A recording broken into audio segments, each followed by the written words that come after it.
Great, so we're running, and so I'm going to go ahead and mute my microphone, and I'll go ahead and just go down the order in which your names appear here on my participants list. So first up, Allison Hall, can you go ahead and introduce yourself?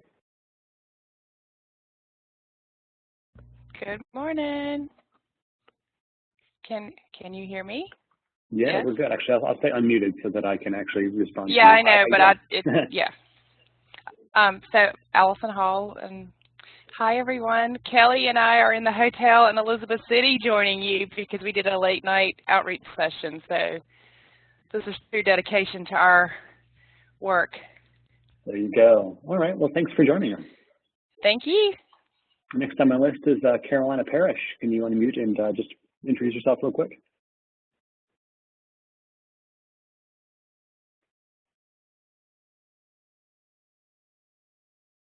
If you're not familiar with it, just go ahead and next to your name on the right side, just hit the little microphone button and that will unmute you. Right now I can't hear you, so okay. There you go. Good morning. My name is Carolina. Well, here I am learning new things. There you go. All these technical stuff is kind of hard, but here we are. There you go. Well, thanks for joining us this morning. All right, and go ahead and remute yourself if you don't mind, and we'll go next to Danielle Sims.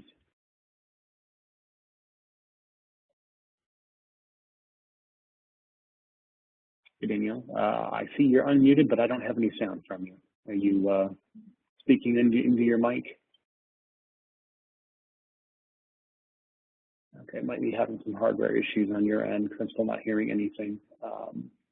But you got the button. The button is, you got the right button over there. So maybe we can chat a little bit after the session on getting a microphone active. Nobody should really need it necessarily after this anyway. Oh, there you go. I hear sound now. I got something. Yep. Okay. I was using the headset that was sent to me. Oh, okay. I got you. And there must have just been a connection issue. Yeah, we can hear you well enough there. So great. Thanks, Danielle. And Eleanor, I know you know how to use WebEx, but just go ahead and practice. Why not? Hey everyone, it's Eleanor. Thanks for being here this morning. Hope you learn a lot. Okay. All right. Kathy Wilson is next.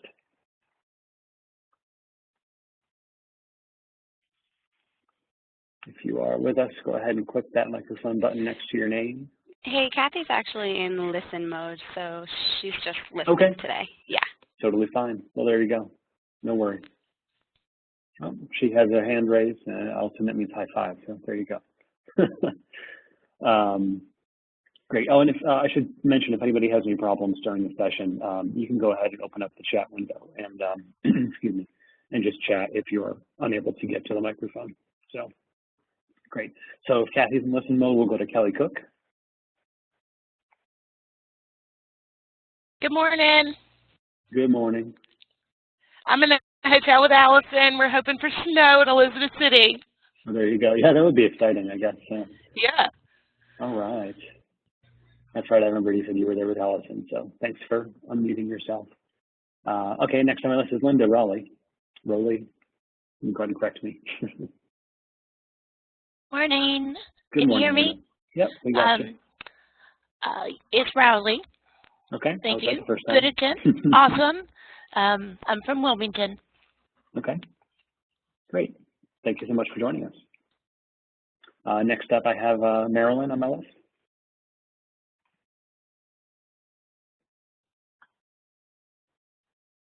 All right, and I see that you've unmuted yourself, but I don't have any sound coming from you.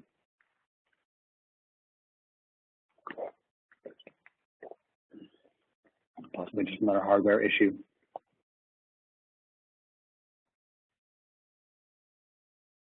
So, yeah, that's all right. Let's go ahead and circle up after the session and make sure we get that hardware figured out, but it just sounds like there might be an issue with the headset or the mic or whatever it is, so no worries. We'll move on to Martha Everett for a moment. Hi, Martha. Hi, Martha. Yep. You're coming through loud and clear. Okay. Megan is next.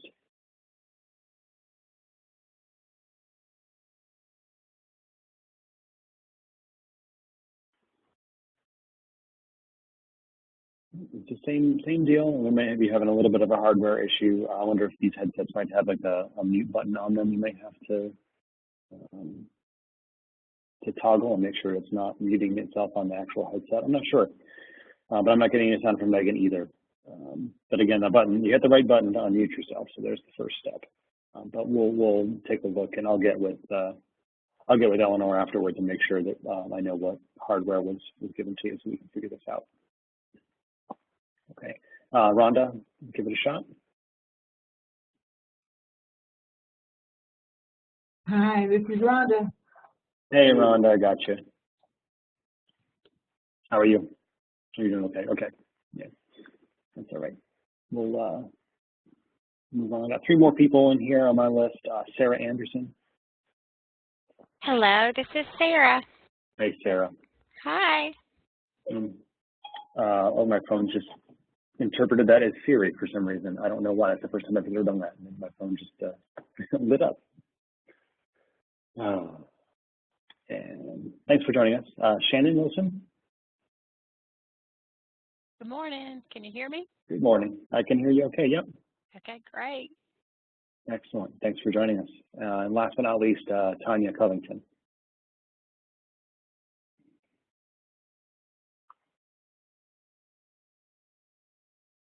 And it's seeming like we've got a few people who are in Tanya. I don't have any sound from you, so again, we'll have to circle up afterwards and make sure that we got some of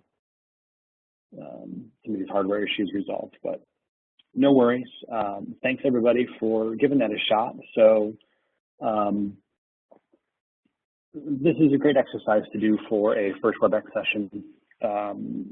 If you are going to be doing things, I usually recommend that for folks who are going to be teaching using WebEx. It's a good training exercise to get people in the habit of, well, number 1, figuring out how to use their microphone. And number 2, figuring out the logistics behind, hey, if you're not speaking, then you should be muted. And it's a good way to just get people to practice, hey, I want to speak, so I'm going to go ahead and click the button to unmute myself. But when I'm done, I'll mute it back up. So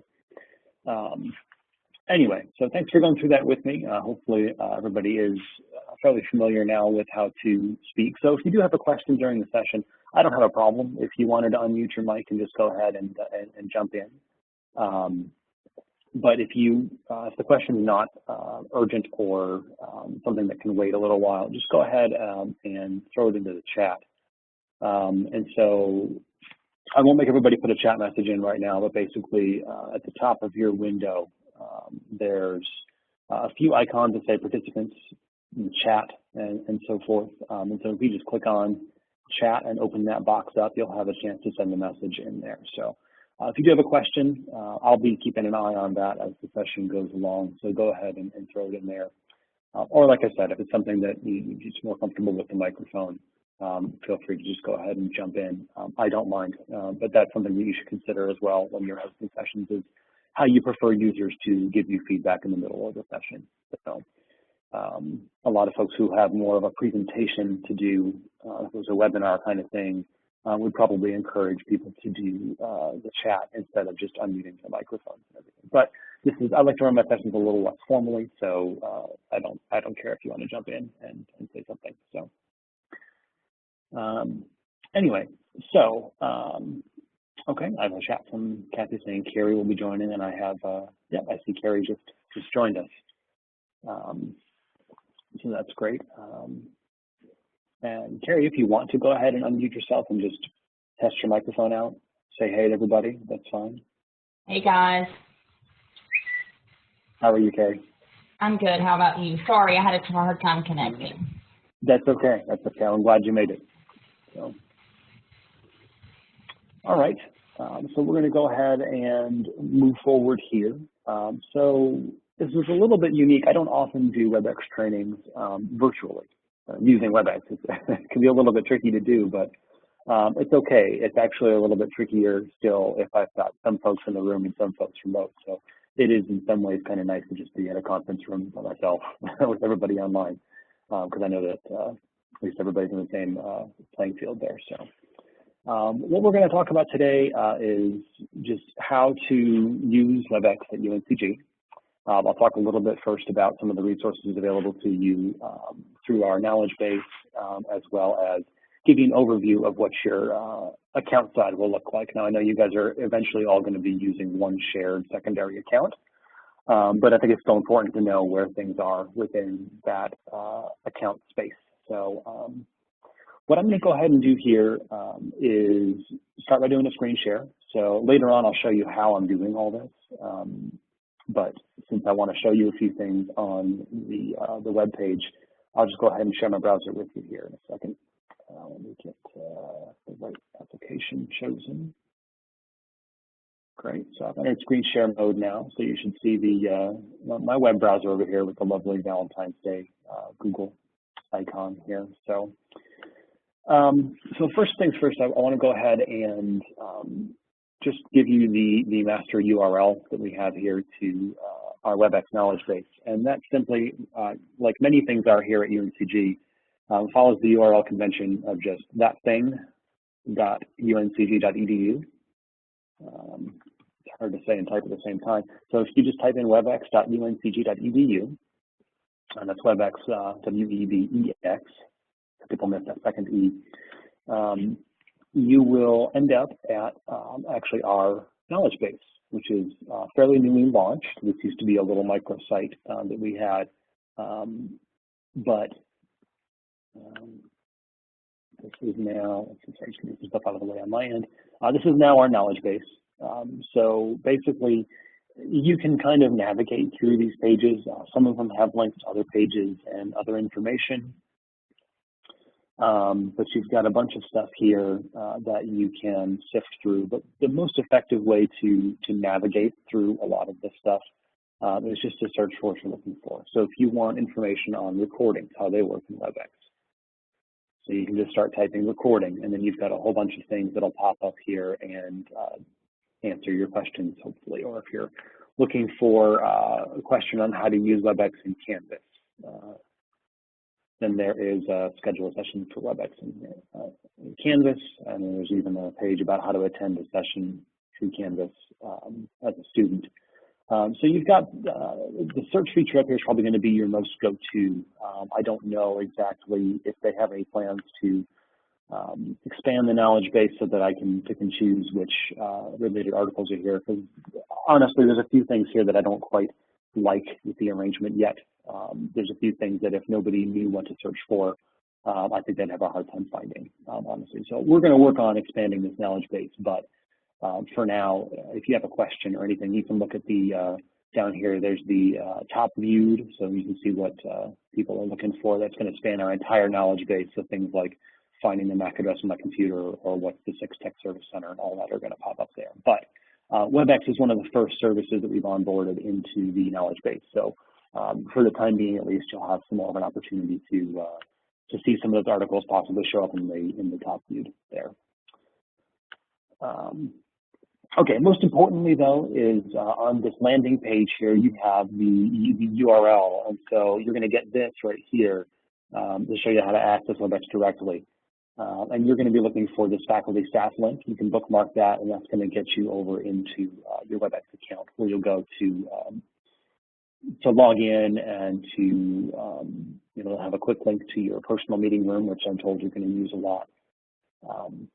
And then that'll bring you to your account. So if you want to go ahead and follow along with me, you're welcome to, but it's not critical at this point. I know it's important for you to see the screen and everything. So, so if you were to click on this link and get out into that WebEx portal, I'm already logged in. Normally it would send you through single sign-on, your UNCG credentials and all that stuff. But I'm already signed in. I had to sign in to get into this meeting. So yeah, so this is the WebEx portal, and up at the top section here, you'll notice that you've got the account you're logged in at. So one of the challenges you might face if you guys are all using a secondary account, sharing that, and then the intent is for you to use that for your WebEx sessions. You may, because of the way that single sign-on works, if you're signed into another service like Canvas or Box or Google or anything, SSO might remember your credentials. So double check to make sure. I mean, you'll probably see it in big text here in the middle of the page as well, but double check up here at the top to make sure that you're in at the right account. And if you're not, just go ahead and log out, revisit the URL, and log in with the shared account that you're going to be using. Okay. Normally at this stage, I'll go through and go through a whole bunch of different options, including how to start and schedule a meeting. But what I'm going to do, since I know that we've got a very focused use case here, is I might save that toward the end of the session if we have time for it. Because right now I know that our main concern is how to get into and start your sessions. We'll be scheduling them outside of WebEx, from what I understand, kind of using the main personal meeting room for your account.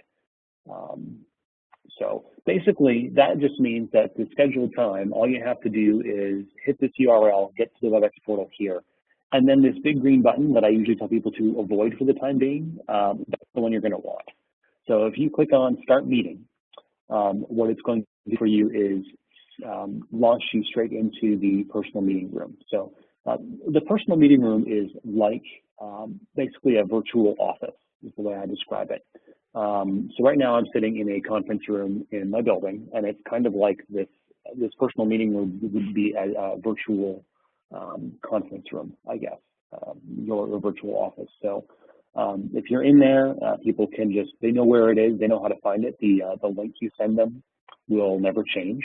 So if they know they have a meeting in 124 Neal Street, which is where I am right now, they'll know to come in here, knock on the door, and come on in. It's the same thing with your meeting room. So you'll have a URL that's given out to everybody who's going to be participating, and then at the time that they need to get in, they'll just click the link and they will join. Okay. The difference between that and a scheduled session is a scheduled session has its own unique URL that's valid only between a certain time frame. So the one that you guys clicked on to get into this session, I scheduled that session from 9 to 11. So if you try to come back at 12 and join that session, it's going to say, sorry, the session has ended. That's the difference. The meeting room is kind of like an always open session that you've got available to you. Now, it does require the host to be in the session. Otherwise, you get, if I tried to join your meeting room and you weren't in it, I'd be dropped into your lobby instead. And then when you joined, you'd see that, hey, somebody's waiting in your lobby, and they'd be able to actually come into the session. So that's a quick overview of how the personal meeting room differs from actually scheduling a separate WebEx session. So anyway, so that's how you would join your session. Simply just log in, click the big green button, and you're good to go.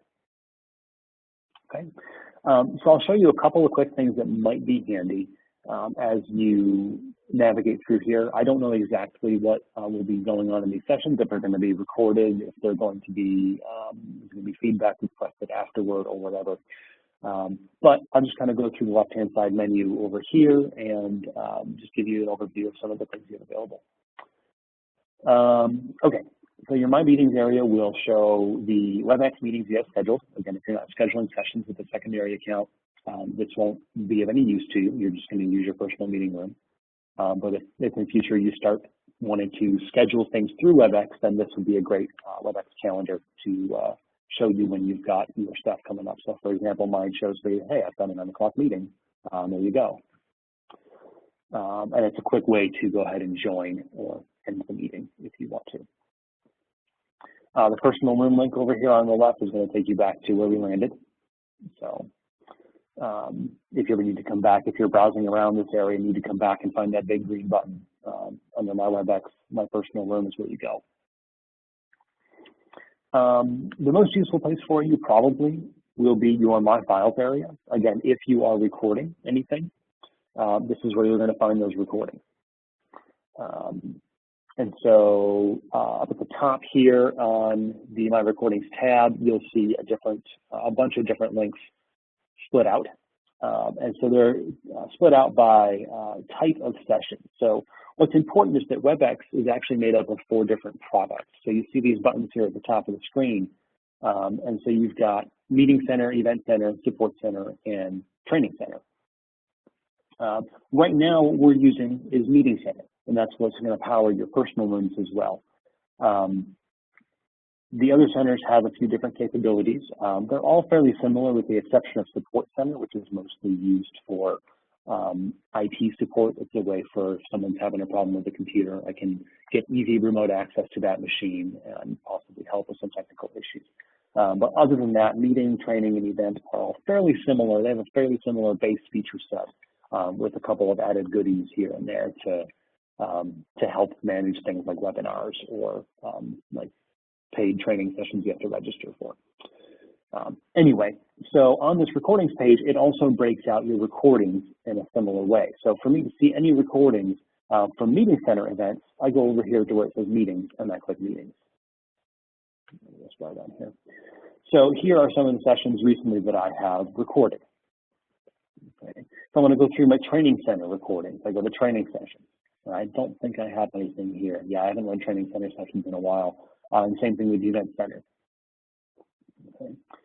So that's where you'll find your recordings. So the reason I point all this out is because if you are looking for recordings and you come over to My Files, by default, you're dropped for some reason into this miscellaneous category. I don't know why.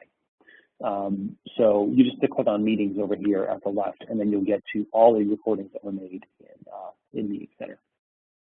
You'll also notice over here on the right side of the page, it lists our recording storage. And that recording storage is a cumulative storage. So this is going to show you all the storage that's being used across UNCG, not just your personal account. Typically speaking, we don't see this number get much bigger than 50, maybe sometimes 60%. And that's because we have a lifespan set on our recordings. So any recordings you make are going to last for 30 days inside of WebEx, at which point they will be automatically downloaded for you, deleted from WebEx, and uploaded to your Box account. So again, you're going to have a secondary account you're going to be using here through WebEx. So if you're going to be recording sessions, they will be available here in the My Files area of WebEx for 30 days. And then after that, you'll just have to go to box.uncg.edu with that secondary account, and you should automatically see that those recordings are now living in Box, and you don't remove them from Box because we have unlimited storage there. Whereas with WebEx, we've only got about 100 gig. So that's kind of an overview of where to find your recordings. Basically, if it's not here, then check Box and it should be there. So, all right. Continuing down the left-hand side here, my contacts, my profile, preferences are probably not going to be of any use really to you at this point in time with the shared account. My reports, if you go there, that will give you the ability to go through and generate things like a usage report or recording links report, meeting recording report, to kind of see all these different things that'll basically give you the ability to go ahead and see who joined. So I'm going to go ahead and do a usage report real quick. So I'm going to go for the last, I think I've had a couple meetings in the last week, so I'll just display my report.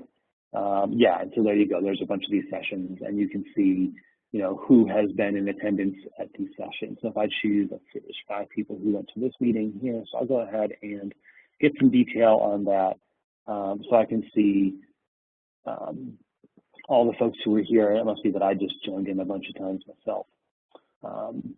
But you can generally get an idea of who joined, what time they came in, what time they left, and all the other details about the session attendees. Maybe if I click the other one, so there's this session here, and try this link and see if it gives me any more detail.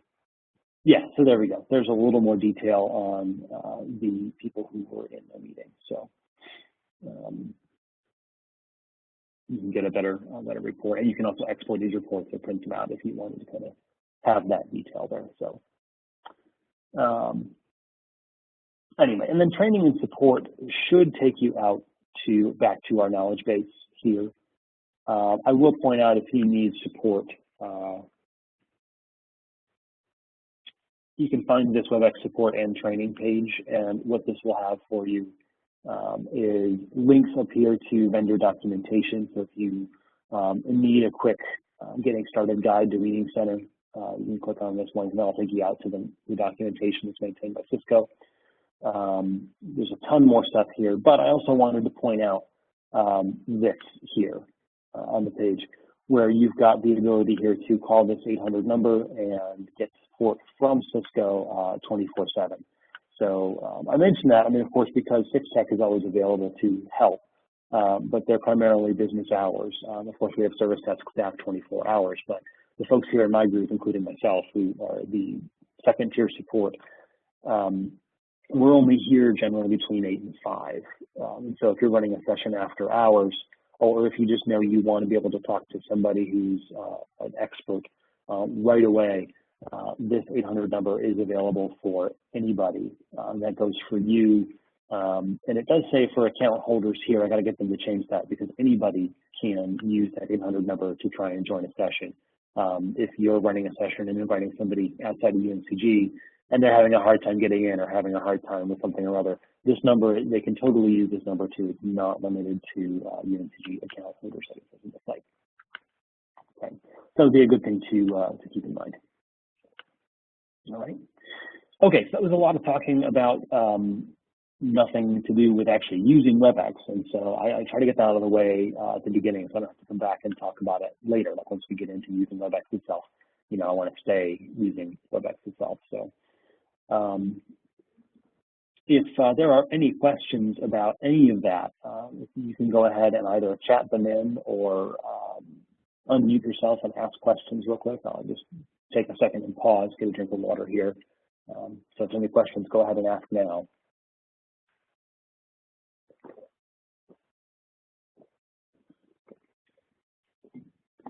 All right, I see nothing coming in. So I will either assume that I was exceptionally clear or that it was exceptionally boring. So I'll go with the first one, just to make me feel a little better. So I'm going to do is go ahead and stop sharing. I'm going to get us back into the WebEx here.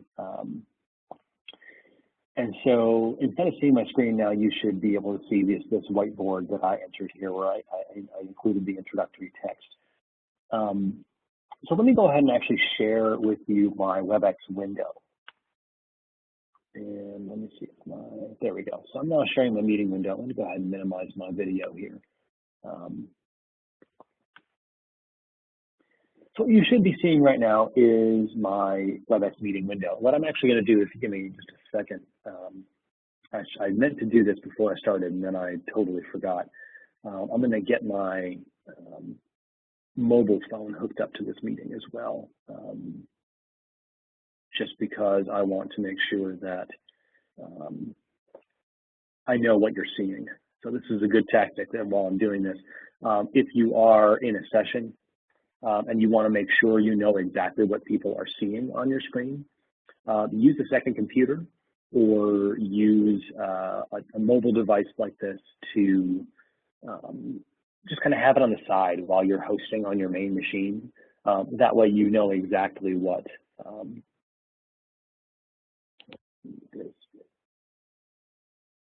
turn the volume down. Yeah, there you go. So that way you know exactly what people are actually able to see on your WebEx session.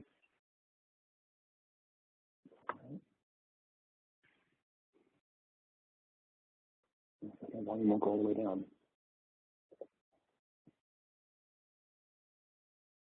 Okay.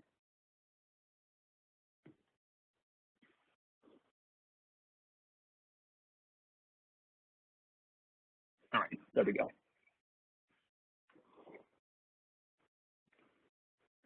So now I know exactly what you're able to see on here. I can see that you are able to see my entire window, and that'll help me to you know, better navigate this training here. So, all right.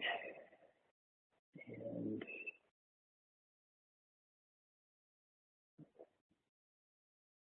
anyway, so you can see one of the ways here that I structured this was I basically built up a new whiteboard here with just some introductory text.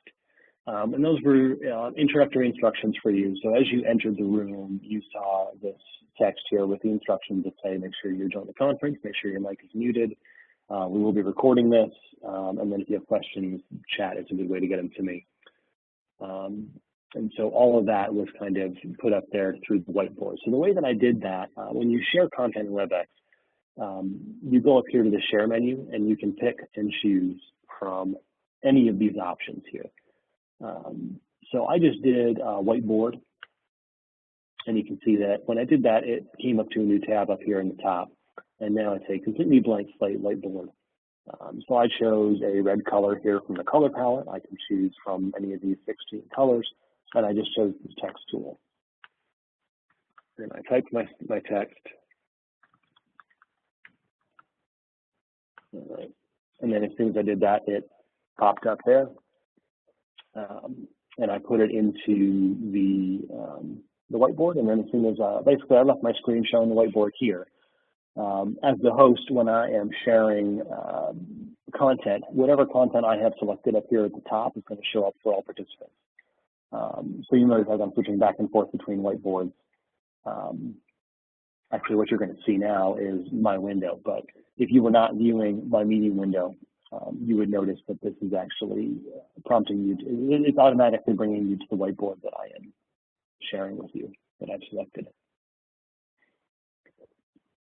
So I have a question in from Megan. Can you see us? A number of people where it's too many, we can no longer see each other. Okay, good question. So let me talk a little bit about the participants panel over here on the right side of the window. So I'm viewing mine in list view. What you can do is come over here and go into thumbnail view. I'm going to go do that now, and then see what that looks like. So I don't remember how many people we've got here, but it looks like we've got close to 16 to 18 people. So when you're in thumbnail view, you're going to view, I guess, both thumbnails, that's what it is, of each person. And if anybody had a video camera running, you'd be able to see that here. And so that's good for smaller sessions if you know you're not going to have a ton of people in there and you want this. You want to always be able to see each other's webcams. Now, everybody can change this to their own liking. So if you wanted to see something different, if you wanted to go to list view instead, you could click on the other option up here, which is view list, which is the way that I usually do things. I don't necessarily run a ton of meetings where I feel the need to have everybody's webcam visible. So that would help there. You have the option to control that. Now, again, everybody can control that independently. So if you wanted to see something different, you can change this option yourself. And so, yeah, you're welcome. Let me go ahead and refold this. Now, something else that I should point out here as well is I have done something additional here myself, which for this session, I wanted to make sure that my video was going to be the active video. Now, normally when you start a WebEx session, it's going to be in active speaker mode. So you can see on my window here, it's prompting me to switch to see active speaker.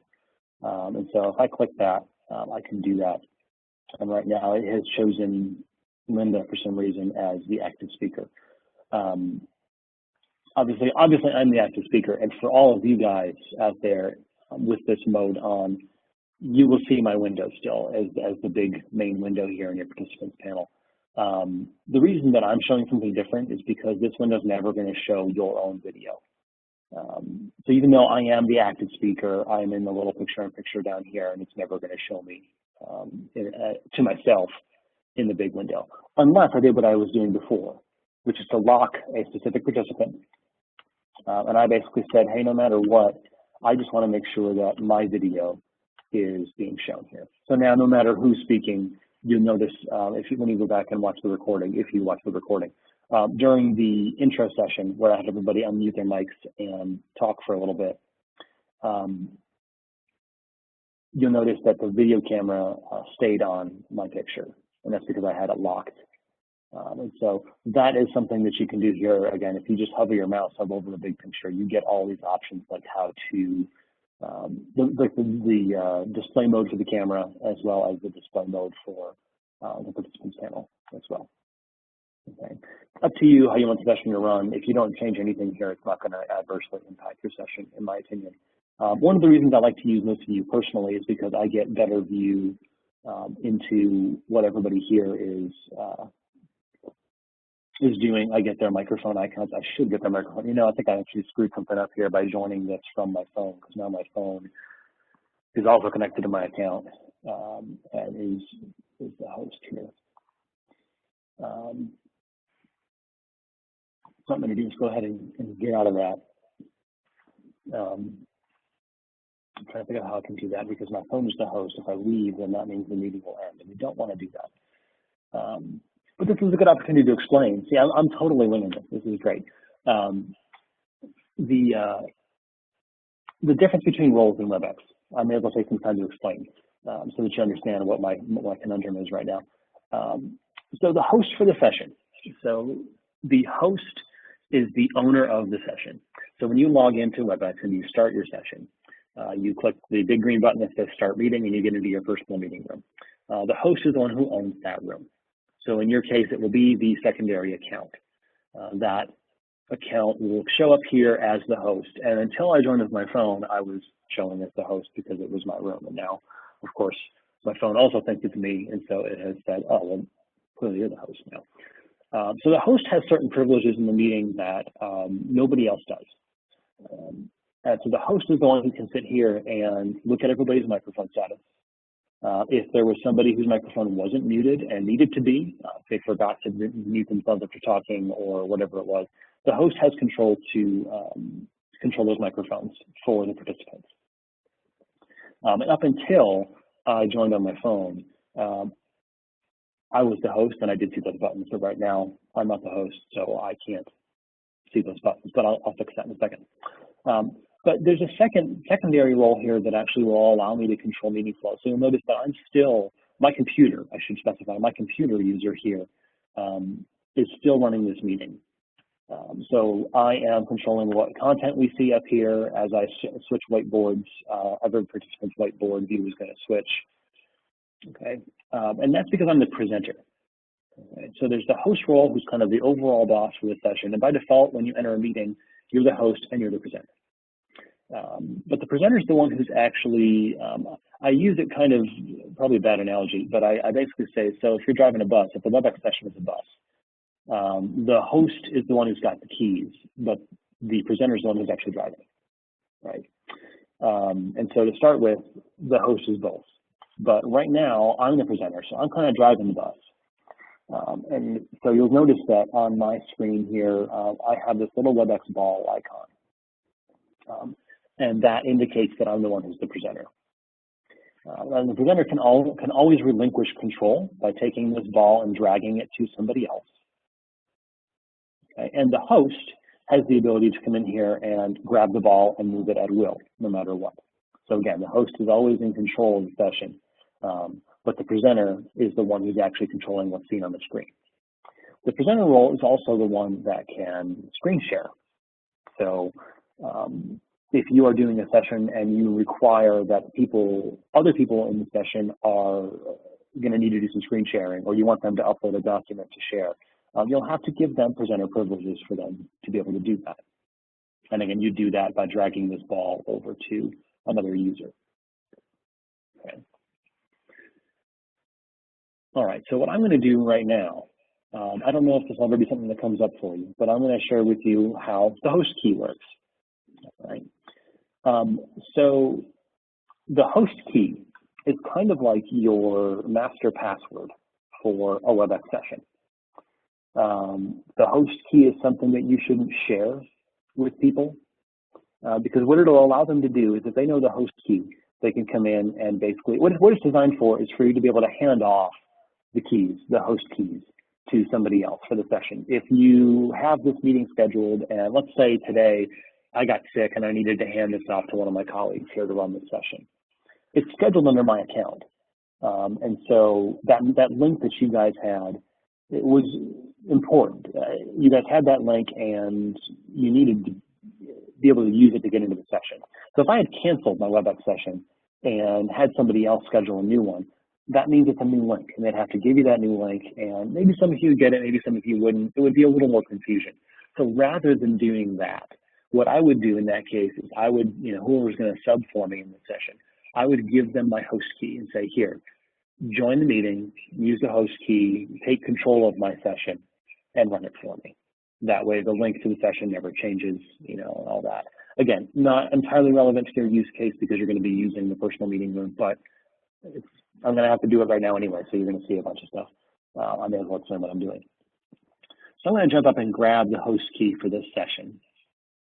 And it's in my calendar here. Let me just thumb over to it. So I'm doing other things on my computer right now. I'm in my calendar app, and because I'm sharing my meeting window only, you're not able to see it. I'll get into the differences there in the sharing modes but I'll point that out as well.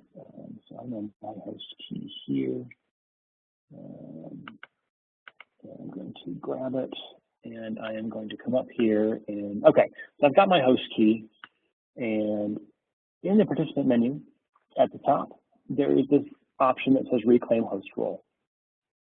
Okay, and so what I'm going to do is reclaim the host role, and I am going to paste it real quick and hit OK.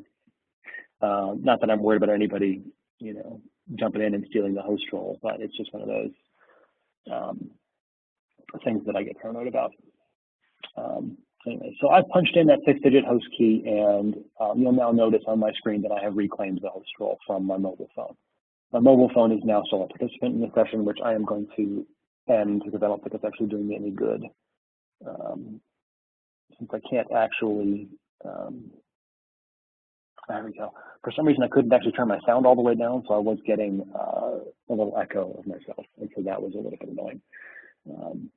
Anyway, so let me see if we've got anybody else coming in here. If you're using a secondary account, we need to hand off the host role, or will we all be able to access a secondary account? And if I understand correctly, and Eleanor can correct me if I'm wrong on this, but the account you'll be using will be a shared credential situation. So everybody will be able to basically have the password to that account. And so what you would do at that point is log in, you know, again, you would log into your, through the web portal to WebEx and hit start session, and you just log in with those, that account credentials. Is it NCRLAP is the username, and then you'll have the password to it. So as I understand it right now, no, you don't need to worry about the host key. But I just wanted you more or less to know what I was doing just now. So you're very welcome. All right, great. So again, now that I've reclaimed that host role and I'm back to being the host, you'll notice that I now have microphone control over everybody here. I can click buttons and mute and unmute people as I want to. So great. So I'll go through real quick and just touch on a couple other things that might be handy here to know about. So I've kind of covered most of the participant panel stuff: how to change the camera view, how to manage users over here. If you want a quick and easy way to manage a user, you can always right-click on somebody, and then there's a lot of shortcuts you have here, like changing their role to presenter or host. You can give them annotation privileges on the whiteboard, or you can assign them specific privileges if you want. There's a mute and unmute. There's a mute all and unmute all.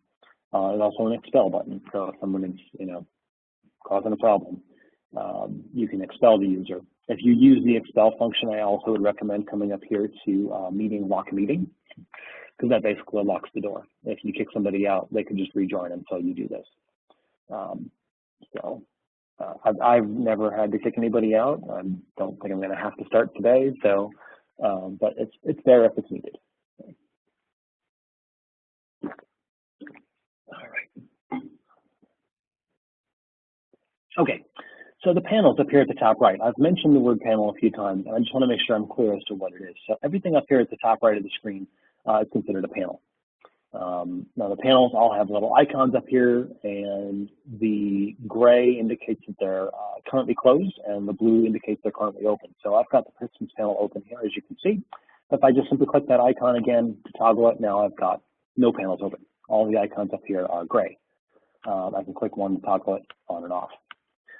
So especially as you're getting started with WebEx, the recommendation I have for you as you're going forward, you're going to need to switch panels occasionally. So I've been kind of navigating back and forth between the participants, the chat, and the recorder. When you get a bunch of panels open at the same time, it can be a little bit kludgy here and a little bit tough to manage as to which one's open and which one's closed. There's these little dinky arrows over here that are for unfolding and refolding them. So what I recommend is basically just, okay, when in doubt, get rid of all the panels and just open the one you want. It's the cleanest experience for me when if I want to go to chat, if I first untoggle participants and then go to chat. It takes up the entire side of the screen here. I don't have any question as to what I'm looking at, even for the recorder. It's like there's nothing in the recorder panel. It's not very big, but I know at least I'm looking at that panel and I have to go searching for it, trying to unfold it or do whatever. If you have multiple panels open, you can do it. And of course, I'm at the point right now, I've used WebEx enough where I know how to handle these unfolding menus and all that, but still, for me, I still like the experience better if I'm looking at one panel at a time. So again, if you got to switch panels, what I recommend is first untoggle and then toggle. So turn everything off and then just turn on the one you want to look at. So your mileage may vary, that's just my recommendation, but that's, again, I find it to be really confusing if you have a ton of panels open at the same time. Okay, so let me start off talking about the, recordings as well, before I forget. I'm currently recording the session. So when I pulled up the recorder panel, it was showing me a record button over here instead of the pause button. So as we go through here, you're going to want to make sure you are looking and double checking. If you're recording sessions, it's going to tell you in several places that you're recording. It'll tell you down here at the bottom you're recording. In your recorder panel, it'll be showing the time counting up that you've been recording for. Double check that before you get started and get too far. Because a lot of folks get confused because the record button is inside the recorder panel, so they'll say, oh, I hit the recorder button, so I'm recording. And they'll go away. And actually, in actuality, they haven't hit the real record button, which is listed in here. So just make sure that if you need to record, your time is actually counting up. Okay. Once you start recording, you've got the option to stop or to pause. So if during this session we wanted to take a break, I'm not planning on it personally, but if we were to say, okay, everybody will take a 10-minute break, I could come in here, hit the pause button, come back from break, hit the resume button again, and we would be recording again. And it would be the same single recording file, but it would just not be recording that 10 seconds, right? That 10 minutes of break time. So it's a way to kind of cut down on overhead. Whereas if I hit stop and then I restart, what I'm going to end up with in the end is 2 recording files from the same session, which is maybe that's what I want in some cases, but if I were to do that in this particular session, I would not do that because I would want you to be able to just have one recording file to be able to look at instead of saying, well, here's part 1 and here's part 2 of the training session. So anyway, that's all there on the recorder panel. Again, just make sure that the numbers are counting up as you go and then while you're recording. I'm going to expand the participants panel here. So most of the time when I'm running a session, I'm over here in the participants panel because I like to have that quick interface into who's speaking or who's in the session. I just kind of like to keep an eye on who's got a mic on or whatever it is. That's my personal mode of operation. Let's see, what else? What am I forgetting? Oh, webcam. If you are going to be using a webcam, I just got a message that said something about network problems, so hopefully everything still sounds okay. But webcam, if you're going to be working with a webcam in the participants panel over here, I've got the one built-in webcam on my computer, which is right here, but some computers I have an external webcam as well because it's better than the built-in webcam. And so when I am, or if I'm in a conference room, I've done that as well, taking the conference room camera instead of my personal laptop camera. To choose your camera, all you got to do is click this little gear button up here next to the actual participant's heading, and then that will allow you to pick which camera you're using here from a drop-down menu. I only have the one camera right now, so it's a bad example, but if I had several cameras, I could just pick from the drop-down and choose which camera to use. Okay. I think that covers the panel section. So I think the more important piece for you all is going to be to figure out how to share content. So we'll go with that. And I do see a question coming in, so I'll take a second. I'll take my own advice and open up the one panel. How recordings are automatically sent to, okay, how long you're archived. Yeah, so I'll go ahead and discuss the recordings here. I'll show you an example of that. Sure, I'll do it right now. Why not? So I'm going to go ahead and stop sharing my meeting window, and I'll go through the workflow. Actually, you know what I'm going to do? I'm going to give you just the I'm going to give you the one link to rule them all here for your recording. So again, I mentioned earlier in the session that on the WebEx portal, let me share again. Let me go back here and share my browser with you so we can get through and take a look at some of this stuff a little more live. So in your WebEx portal, in the My Files area, you've got this meetings heading up here, and this will show you all of the meetings that are recent within 30 days. I've got a few stragglers here from 2016 because I was the one who built the thing to download the recordings, and I just got a bunch of stuff hanging out here because I just didn't delete it. So you will never see anything in this session that's older than 30 days. Okay, and so as I mentioned, when you have your recordings will eventually end up in Box, and so I should be in Box with my through single sign-on with my personal account here, and so I will show you what you're going to end up with is something like this. You'll see these WebEx recording files folders. So I'm going to go to the one that's from this calendar year, WebEx recording files 2018, and that's Libera. And here is all of the files here. You can see some of them have been uploaded February 12th, February 8th, and the date, you can parse out this little string here in the file name itself, 2018-01-12. So that recording was from January 12th. It was uploaded to Box February 12th, 30 days after it was made. And you'll see that, hey, it's a WebEx workshop 2018-01-12. I don't have anything from that in my WebEx account here. So that, you'll see that process is working properly.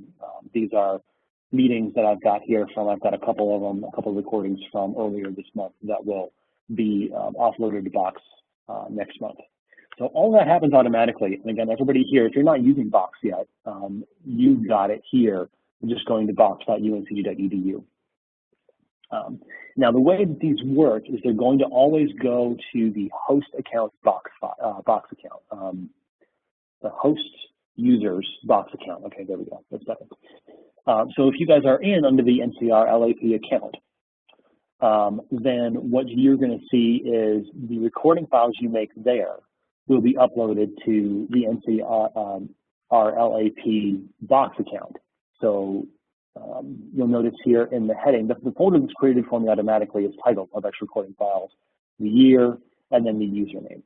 Okay, so all recordings you make with that secondary account are going to go to the secondary account's Box account.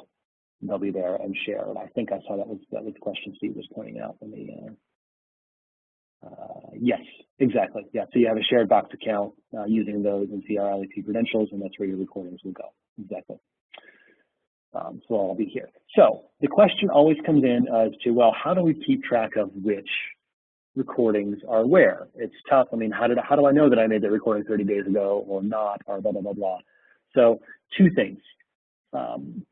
Number one, let me first just adjust the setting on my computer here to stop some notifications from popping up. First things first is as soon as you have an active recording in WebEx, so as soon as you've got at least one recording showing up here, you're going to start getting an email at the recording owner's account. So again, this will be the NCRLAP email account. That's basically a weekly digest, a weekly summary of all active recordings you have in WebEx. Okay, so it'll say, hey, you made this recording, and you made it on 2/19/18, and it'll expire in WebEx on 3/9/18. Or whatever it is. And so in that email, you'll also get a link sent out to a web page. And I will,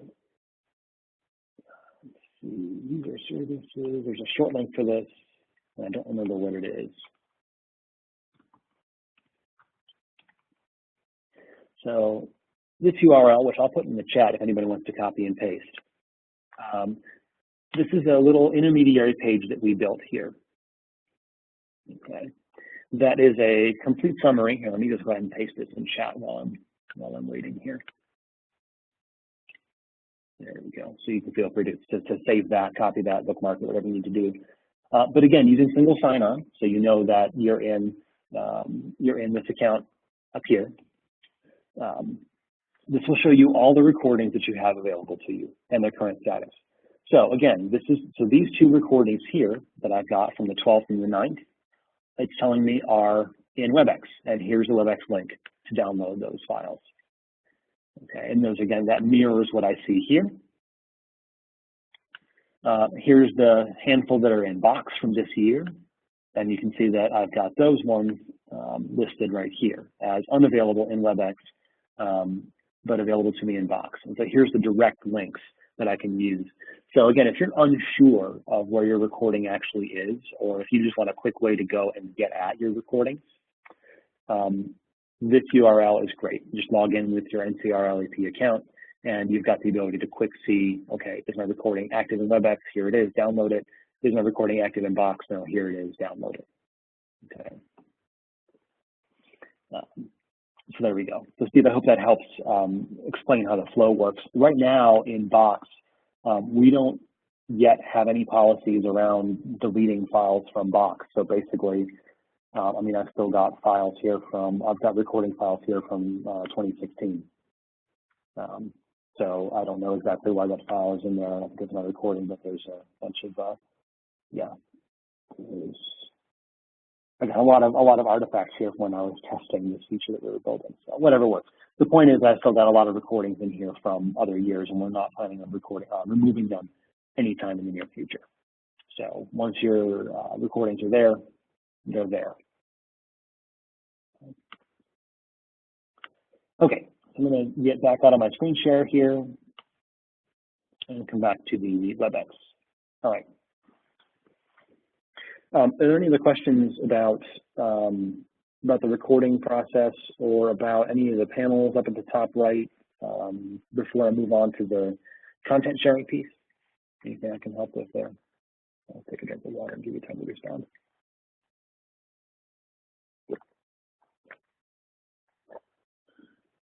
All right, I'll keep pushing ahead. Okay, so it's going to be a little bit interesting here. I'm probably going to jump in and out of sharing my WebEx window and going back to the actual WebEx because I want to show the process. Usually, this is the part that's a lot easier in person because I've got the ability to project my screen up on the board so that hey, you always know what it looks like to the presenter, which is what you're going to eventually see. But I also want you to know what it looks like to the attendee, right? And so when I'm in class, when I'm in a classroom or a training lab, I have the ability to always have the presenter view up on the board, whereas everybody's in the room is on a computer and has the attendee view right there, the reference, so you can quickly see back and forth. So I'm going to do my best to kind of emulate that experience here, but I'm going to do it by changing what I'm sharing, and so hopefully we don't lose anything in translation there. So I'll do my best to narrate that process as well as I can. It's not something you should have to do when you run a session. So I'm going to go ahead and share my meeting window again. So now you're back into being able to see my entire WebEx window. Okay. So as I mentioned before, when you share content, it's going to come up to the top here in different tabs. And so I've got a couple of whiteboards. So this was my intro message. This was the whiteboard I put up as an example. And as I share more types of content, it'll all appear up here, and I can thumb through it. And then the presenter controls what is viewed when to the users. All right. So as the presenter, I have the ability to come up here, and let's say I've got a whole bunch of whiteboards here that I'm working with that I have typed text on or instructions on or whatever it is. I've got images pasted in or whatever it is that I have. The top here can be a little bit confusing to navigate because now you'll notice it says whiteboard, whiteboard, whiteboard, whiteboard. And I can sit here and say, well, which whiteboard was it? I don't remember which one it was. I got to thumb through and fumble through it. Or you can come up here anytime, any piece of content, and you can double click and you can rename it. So that's the welcome instructions. Sample board 1, maybe this is financial or whatever it is, or this is, clerical. Whatever I want to name them, I can name them. I can name them something pertinent to the actual session, or I can just name them something that makes sense to me because I'm the one who's got to be able to navigate them and get back and forth between them. Okay. Now a whiteboard can have multiple pages. That's kind of a fun one. So instead of a physical like whiteboard in class, I always think of the those giant Post-it pads that you put up there, so you can just flip the page. I know you know what I'm talking about. And so to add a page to any whiteboard, you just come up here to the edit menu, and you click Add Page. So now I'm on page 2. I can type something different. I can take my marker and I can draw a smiley face or whatever it is I want to draw. And you can see that I'm still on that one whiteboard, but I am just on page 2 of the whiteboard. So I can go come back through to page 1, page 2. And all of that will still work for the participants. So I'm going to go ahead and stop sharing my window for a second to give you guys the experience of what happens here. Stop sharing. There it is. So you're no longer seeing my WebEx window. You're seeing the content here. And you'll notice if I start thumbing through content, you're pulled along with me. So no matter what I'm looking at, you're looking at the same thing. So I'm going to go back over here to page 2 of this welcome instructions. And now you're flipping through with me. I'm going to go ahead and add a page. I'm going to change the color of my font, and I'm going to say, this is blue. And you see that pop up on your screen. So again, as the presenter of the session, that's the power that I have to control what you're looking at. As well, if I wanted to really focus on one section of this document, I have zoom controls here. Now I'm clicking the zoom in button, and you guys don't see anything changing on your end of things. That is a neat feature that I'll show you, but I want you guys all to find for me on your screens, if you can. There's a view menu at the very top. This is the application menu, at the very top of your window. So where it says File, Edit, Share, View. You can find the View menu, and there's an option in there toward the bottom that says Synchronize My Display. Go ahead and click that button. And what you should see as you click that button is you should see that I have zoomed in a bunch on this paragraph of text. Okay, so the Synchronize My Display button is a good way to make sure that you're looking at as the participant is the same as what the presenter is looking at. Okay, and again, by default, it's not going to help with things like make sure you're looking at the same document, because by default, the presenter controls what document, what page you're looking at. But it's this zoom level that can be synchronized, it can be controlled individually. So then on the same token, if you guys individually click zoom in or zoom out, you have the ability to control that on your own. So if you need to look at something closer up because your computer screen is smaller, or you have a harder time reading things closer up or whatever, then you have the ability to control those zoom controls on your own independently. But you can always get back to what the presenter is looking at by going to that view menu and going Synchronize My Display. Okay.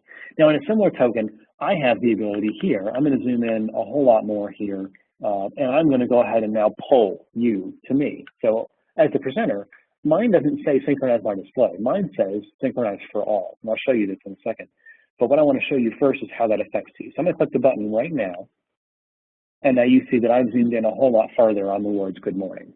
Okay, so you have at any time the ability to use that Synchronize button as the participants to pull yourselves to me, but then I've also got Synchronize for All to be able to pull you all to where I am myself. Okay, so I just wanted to show that. So I'm going to just go ahead and do a fit to page to get back to normal. Do one more Synchronize for All. So now we should be looking at this back to normal size. Okay, so I'll go ahead and reshare my meeting window. There was a chat message that came in I wanted to grab real quick. Can a whiteboard be used across different presentations? You can create a single whiteboard and reuse it on a different date. The answer to that is yes, you can do that pretty easily. So whenever you've created a whiteboard, you always have the option as a presenter to click the Save button down here in the corner. And I'm sharing my meeting window, so now I know you can see what I'm looking at. So if you click Save, then you can, I guess I don't know if you can see this little pop-up window that I'm looking at, but it's your typical system save dialog box. It'll ask you what you want to call it, where you want to save it, and what format you want to save it in. You'll be given two different formats. I'm going to assume that you can see this. I'm not sure, though, that you can. You'll be given the option to save in UCF format or PDF format. Okay. And so both of those can be pulled into a later session. So if you save it in PDF format, PDFs, like I'll show you in a minute here, you can suck into your WebEx and you can display them, and it's really super easy to do. And there's this UCF format as well. So I'll show you I'll tell you the difference. Or rather, I guess I'll explain it with a question.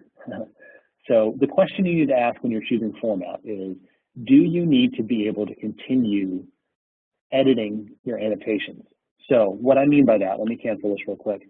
Let me just make a few more marks here on the page. So if I needed to mark this up and you know, if I'm making a smiley face, I apparently am a smiley face kind of guy. I don't know why. But So if you're doing all this extra stuff on your page, right? If I save this in a UCF format, then the next time I come to and load it up in my WebEx session, I can come in here and start erasing some of these marks. Ooh, that's not what I meant to do. Can I undo that?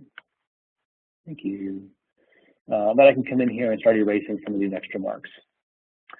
So it preserves your whiteboard annotations as individual items that you can then manipulate later. If you export it to PDF, it's basically a PDF is kind of like a final printed copy. So I'd still get what I see on the screen here.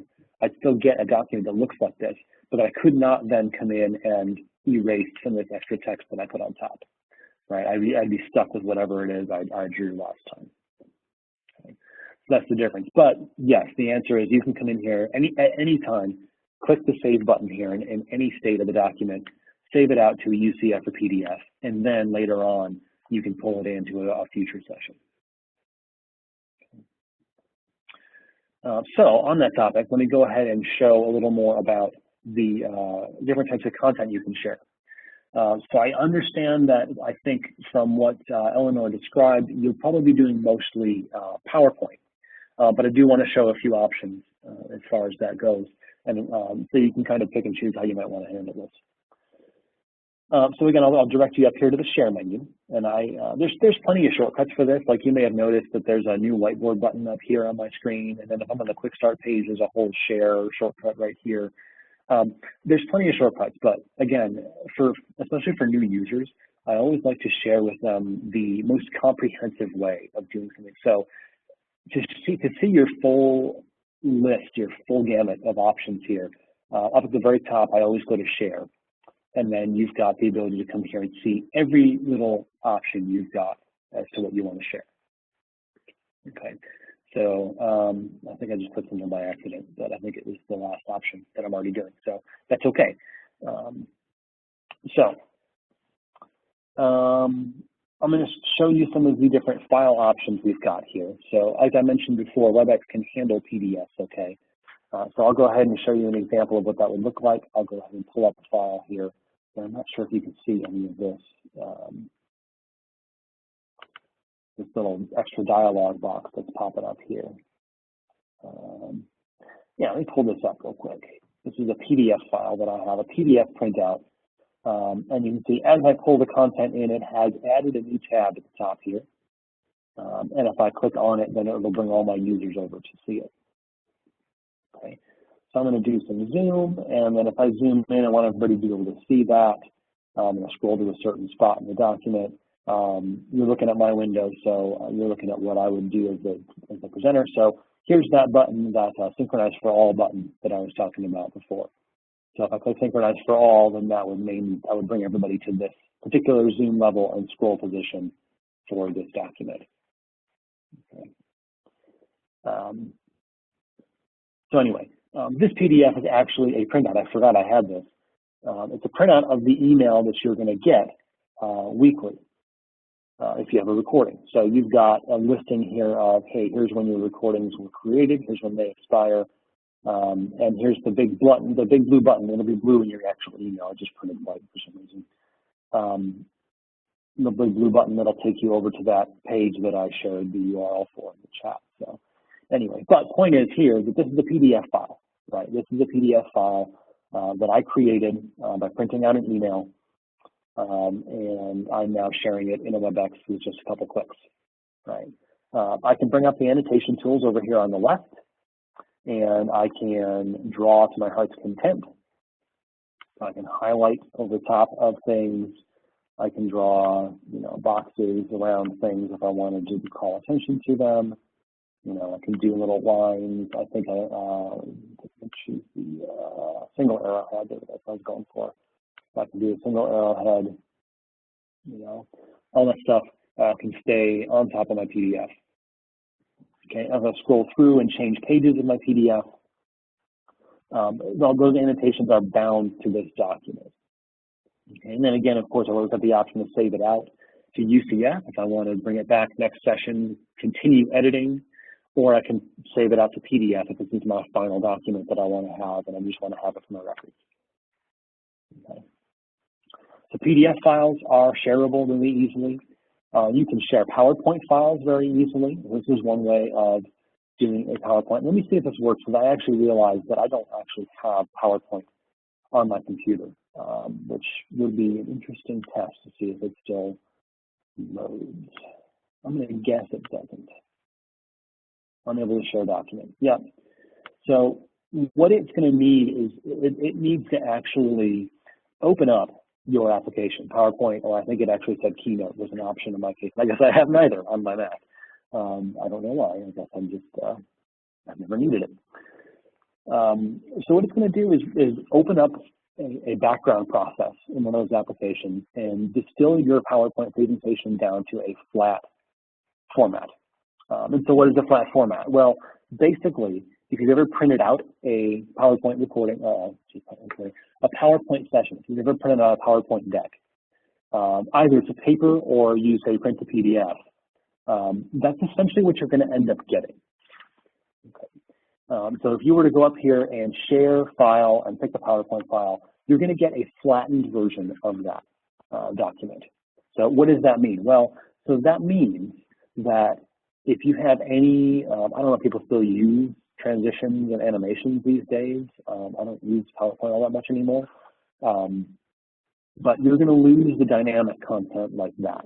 You're going to lose the dynamic content like if you have audio or video content in the PowerPoint. You're going to lose all of that by doing this method, by doing share file and sharing that PowerPoint file. And so a lot of folks have kind of come to accept that and say, sure, it's fine. That doesn't matter. You know, these fancy PowerPoints are falling a little more by the wayside these days, whatever. That's fine with me. I'll find other ways to handle my media. That's one option for you.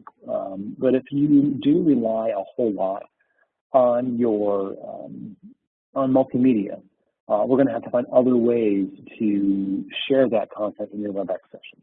So I'll give you a few options for how to do that. Okay, but let me go ahead and do that now. I'd rather do it while we're thinking about it instead of coming back to it. It's okay if we interrupt the flow for a little bit here. So if you've got a PowerPoint file with an embedded like MP3 file, for example, an audio file that you want to play for your attendees in this session, what you're going to have to do is go back and find that and get that MP3 file itself. I think you're able to export it from PowerPoint, if I remember correctly. If it's actually already embedded in the document, you can take it and extract it from that PowerPoint and have it. Well, the key is you're going to need to have that file available in the file system on your machine or on the flash drive or whatever it is. That's why it's not my data right now. So I'm going to come up here to share, and I'm going to go back to file. Okay. And I'm going to choose, again, I think you can see this, I'm not sure you can, but I'm going to choose this audio file that I've got here. Okay, so I've got this MP3 file, and again, it adds it as a piece of content here.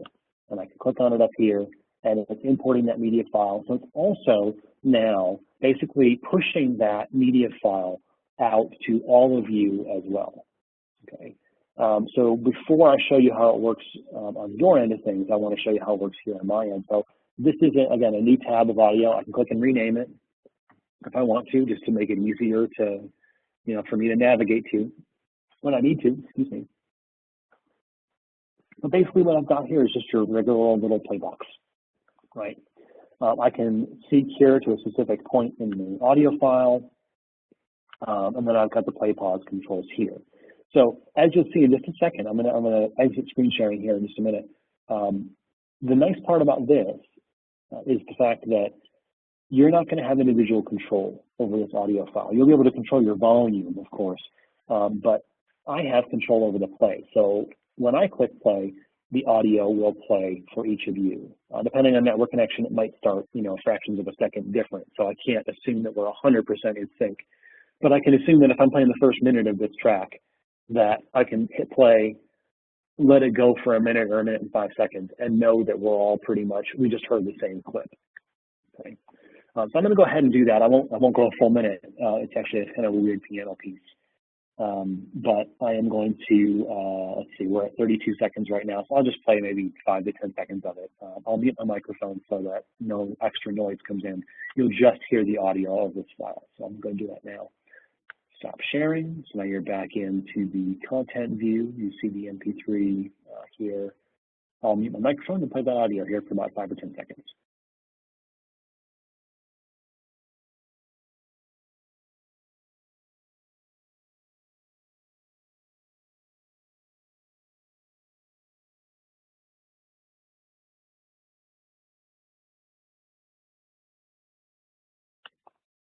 I suppose it's a little bit of a strange piece, but I love it. So I'm a musician by trade, so that's why I have a funky piano piece in my presentation. That's an explanation. So okay, Kathy says she didn't hear it. Was everybody else able to hear that? Okay. Or let me ask it this way: was anybody else unable to hear it? Okay, so several of you didn't hear it.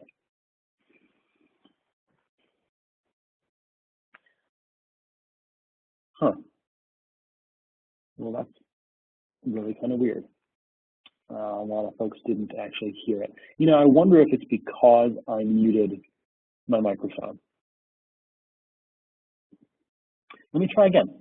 So I'm getting, as the reports are flooding in, that nobody could hear it. So, somebody said they heard it. So, oh boy, this is a mystery now. So let me try again and see if leaving my microphone on will change anything. Actually, you know what? So let me do this also. I'm going to do the non-scientific approach and re-import the MP3 file now that we're not in the sharing WebEx window mode.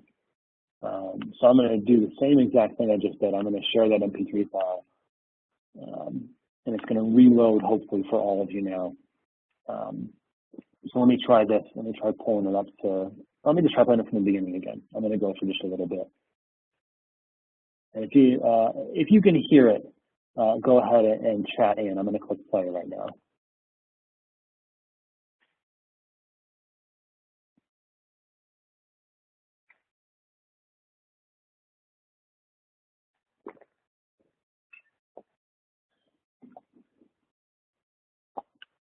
Okay, so a lot of folks are not reporting they can hear it, and so I'm going to go ahead and chalk that up to the fact that when I initially did the MP3 share, I was doing it while sharing my meeting window. I think something funky must have happened in that process.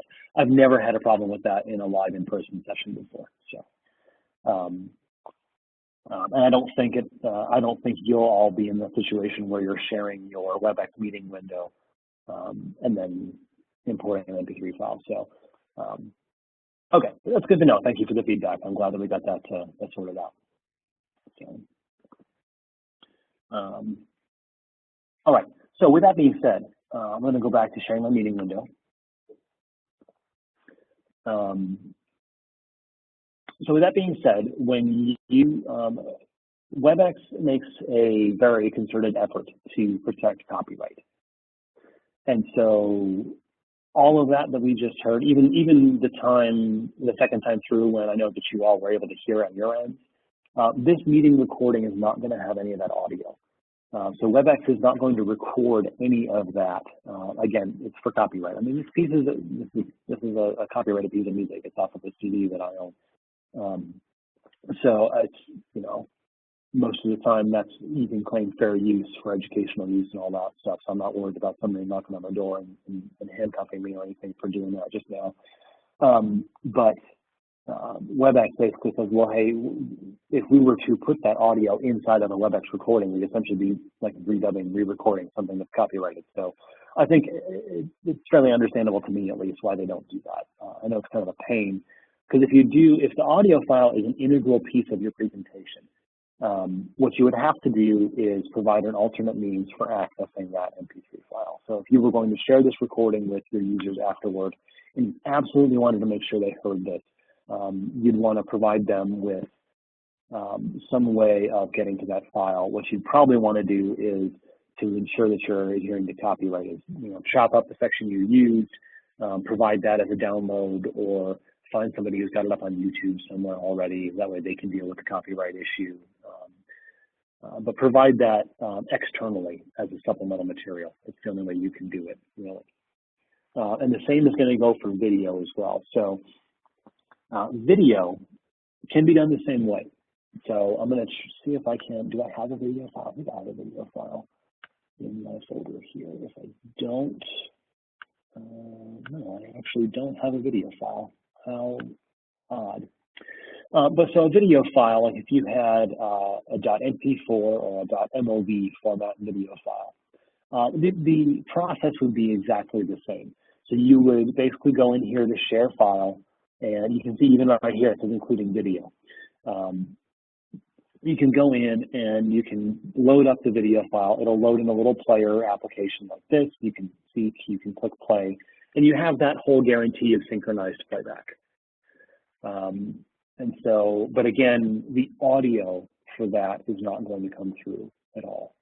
And so you're going to lose that piece in the recording. Sorry, the audio is not going to come through on the recording.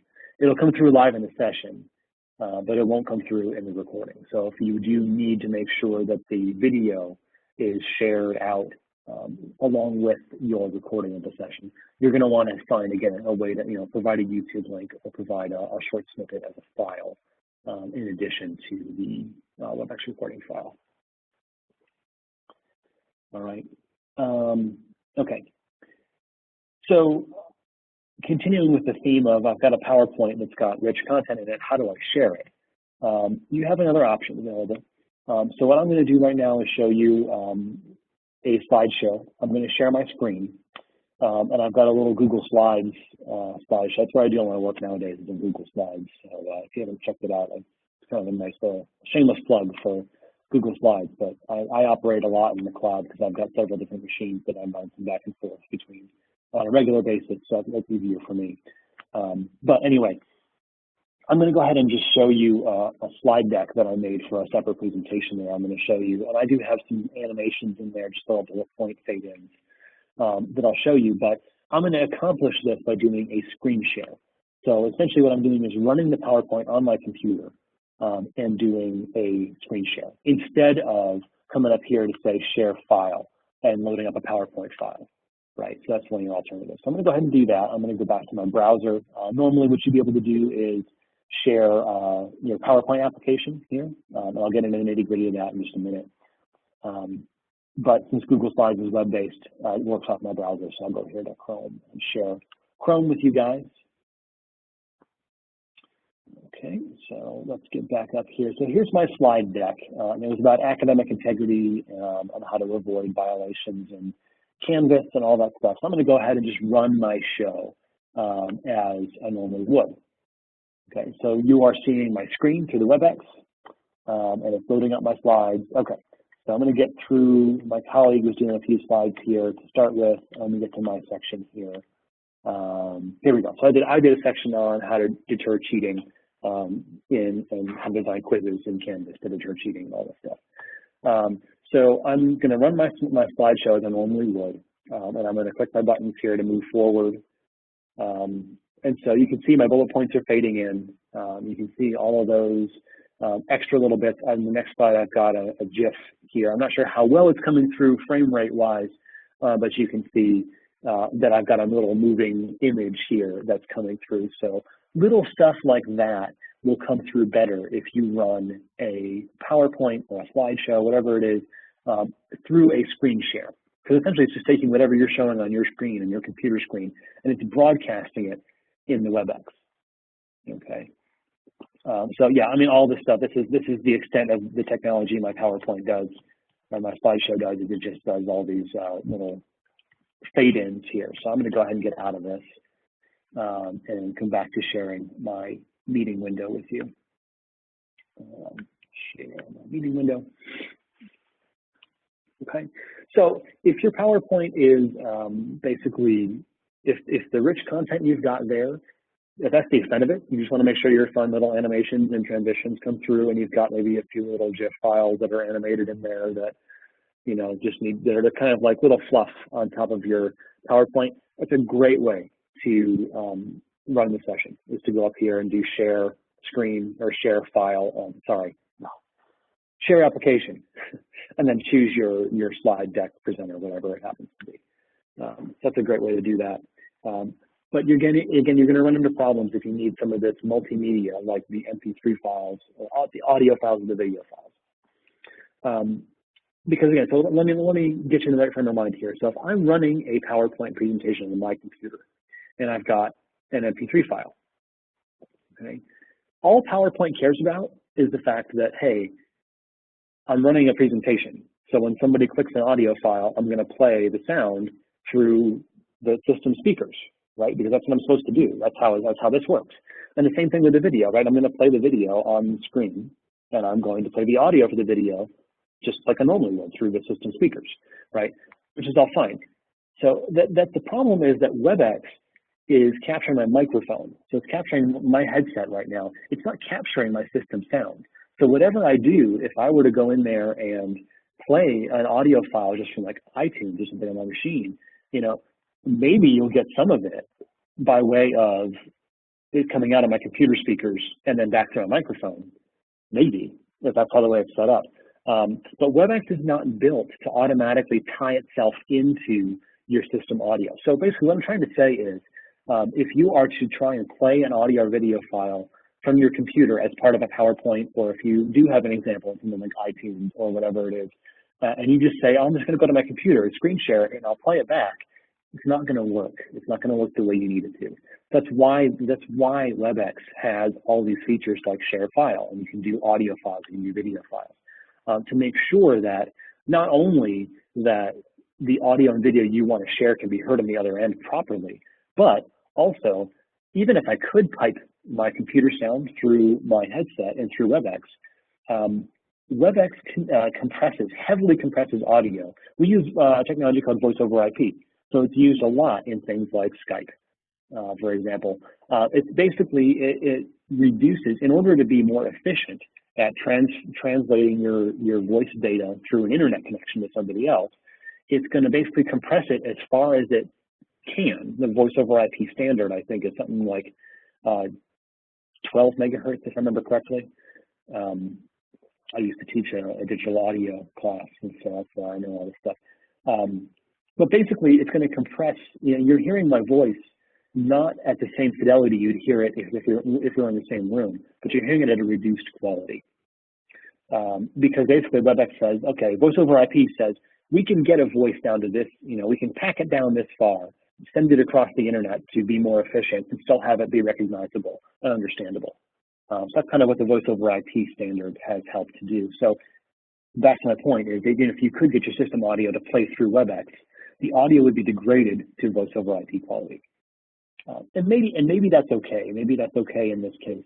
That's all you need is just to do a basic audio file. But all that is to say that sharing multimedia files like this is most effectively done through the share file or through the share multimedia, which I'll get to in just a second. Okay, so that was a little bit of me waxing poetic about digital audio. I'm sorry about that. I just can't help myself sometimes. But there's a chat. How can we show a YouTube video? For example, we have one posted that discusses infants and toddlers. What do you recommend? Store it locally, upload to WebEx. Okay, that's exactly where I'm going next. So I'm glad somebody's reading my mind here. So let me just get a little water. And then I'll get right into that. So, right. So logically, let's say, okay, well, you say, all right, well, my video in my PowerPoint's not going to work. My video in whatever is not going to work through a screen share. So, well, let me see if it's on YouTube. Maybe I can play it through YouTube. I can just screen share my YouTube and that would work. Well, hopefully by now you kind of understand that that's the same problem, right? The YouTube, the web browser is going to play that video back and it's going to play the sound back through your computer speakers. So that's what it knows how to do. That's what it's supposed to do. And so you run into the same problem where the audio, even if you're hearing it well on your end as a presenter, is not going to be sent to the participants, or at least not in as good a quality as it needs to be. So to share a video, an online video, we are going to be able to do that through the multimedia sharing tool here in WebEx. Okay, so let me show you how that works, and I believe it's grayed out on my screen here because I'm sharing the meeting window. So let me double check and make sure that's the case. And I really hope I can demo this feature. I'm going to stop sharing my meeting window. I'm going to get you all back into normal participant view. So I'm going to thumb through my different slide decks here, and you can, see that I'm changing the content on you. But now if I share, oh good, it's here. If I share multimedia, it's going to ask me for a URL, okay? And the URL, YouTube works great. Other sites, I think Vimeo works great. I haven't tested a whole lot of other sites. But basically, this is used for sharing YouTube or Vimeo website videos. Let me go find one real quick. And I always end up with the same one just because it's the first thing I end up searching for. So I'm going to copy this video URL. So you're going to browse yourself over to your YouTube video. You're going to copy the URL, and then you're going to paste it into this Share Multimedia dialog box.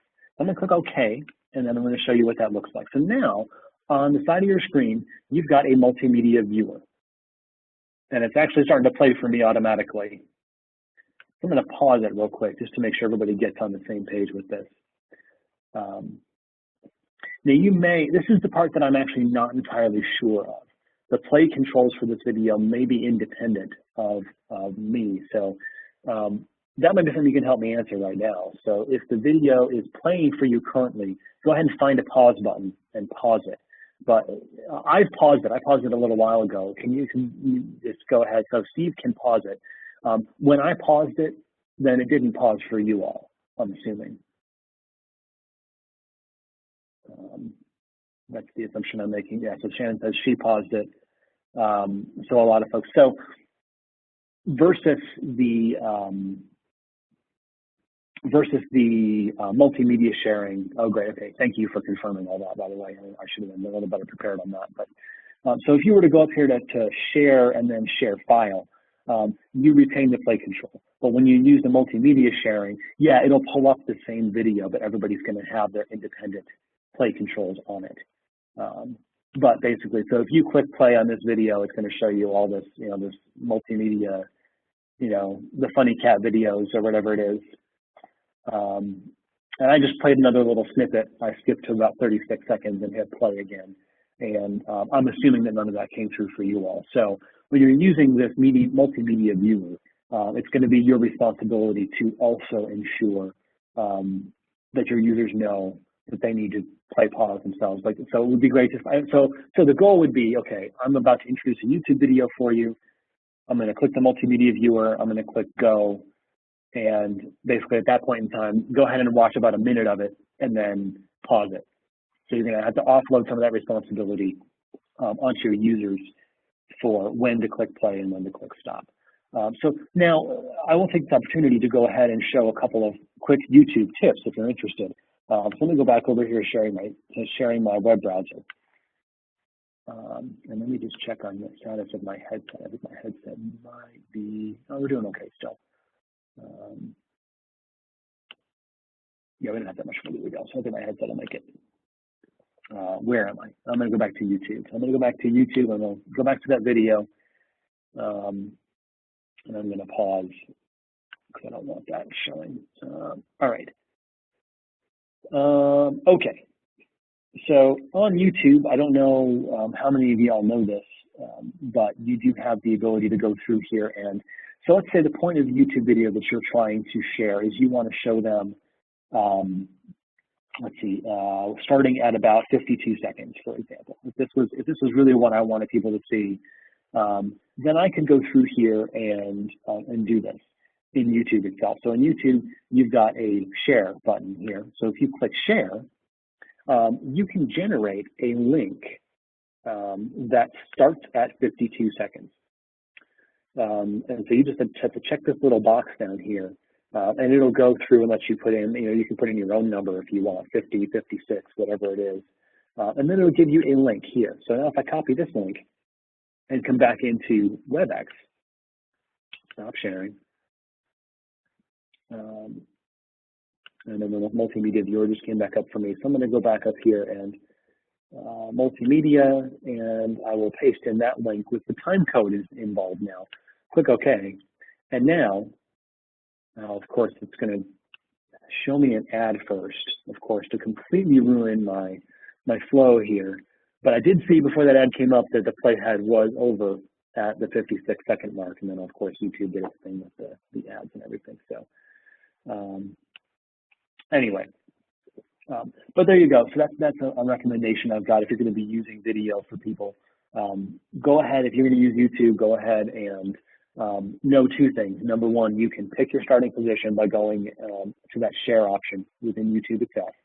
But number two, when you click the multimedia sharing option here, it's going to start. So make sure you're ready for that when you go through and paste in that URL and hit go, and the video is going to start right away. So just good to kind of be ready. Okay. Okay, so Tony was disconnected and attempting to log back in.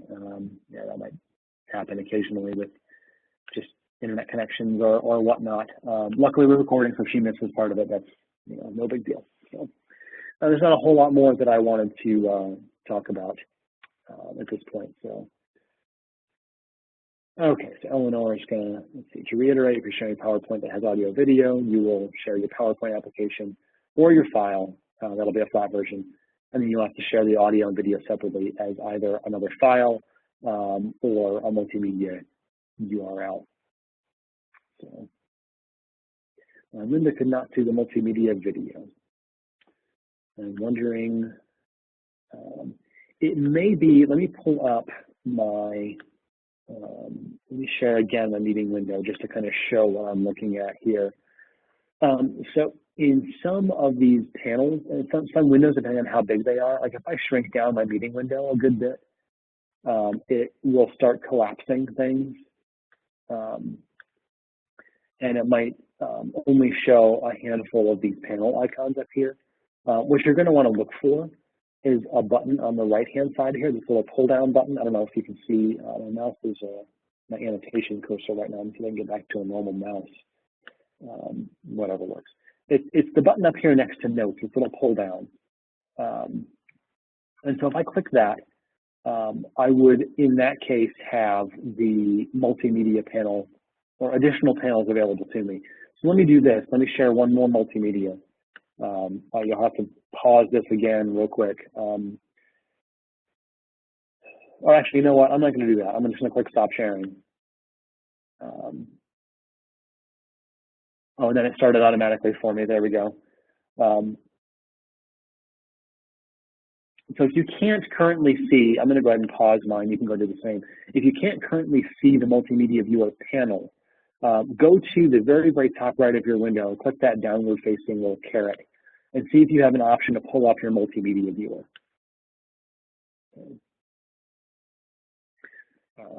And if you don't, it might just be a little bit of weirdness because, again, I'm going back and forth and sharing my WebEx window with you and going in and out of all of that sharing of the WebEx window.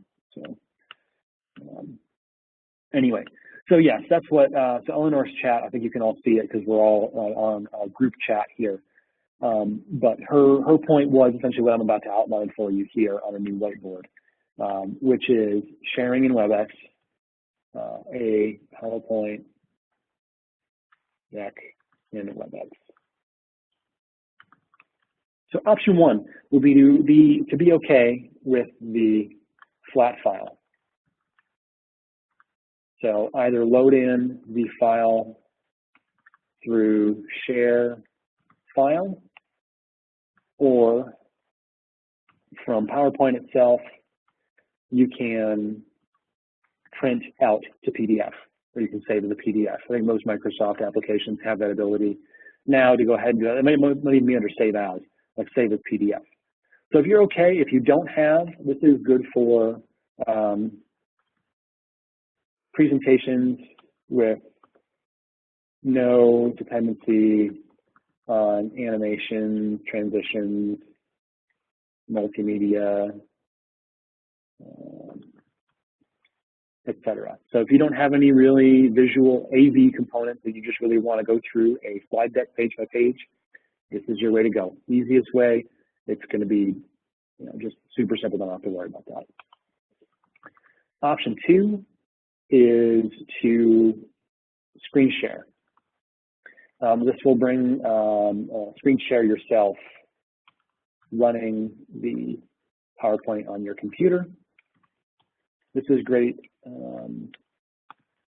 picking up little animations, GIFs, etc., but will not pick up audio video.